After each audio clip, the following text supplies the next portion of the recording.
La Lowrider S, vous la connaissez, on vous l'a déjà présentée. Voici sa version ST. Pas grand chose comme changement, on a une tête de fourche comme vous pouvez le voir qui est nettement plus marquée que sa petite sœur et on a évidemment des valises qui sont intégrées ici de chaque côté de la moto. Alors on est passé en 117 inches, ça veut dire qu'en fait on est sur le 2000 cm3 à peu près, on est à 1923 cm3, on est à 105 chevaux. Tout le bonheur de ce moteur, c'est qu'il délivre le maximum de sa puissance et de son couple à 3500 tours. C'est-à-dire que nous, on s'est baladé sur ces petites routes humides, malheureusement d'Espagne aujourd'hui, deuxième, troisième vitesse, vous coupez, vous remettez les gaz, il y a directement de la patate. Il faut quand même être un peu prudent dans ces conditions.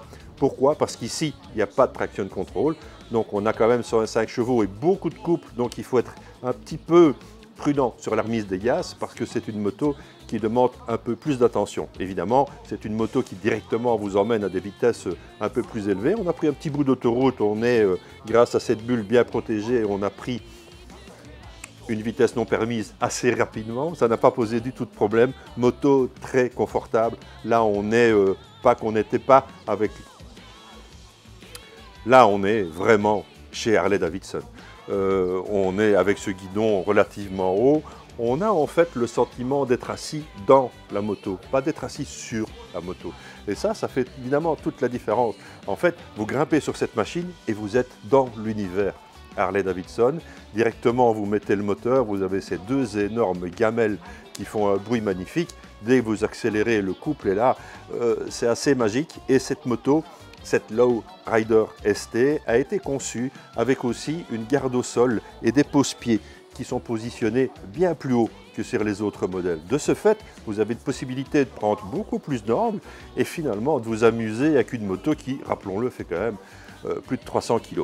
Alors, cette machine n'est pas une révolution en soi, c'est une machine qui en fait fait parfaitement son job, qui attrape de plus en plus de la gueule et qui affirme son caractère sportif parce qu'en fait, elle en a un. Et on est toujours un peu étonné de se dire, oui, ben bon, la Harley, c'est pour se balader à 40 à l'heure. Ben écoutez, je peux vous dire que non, pas nécessairement.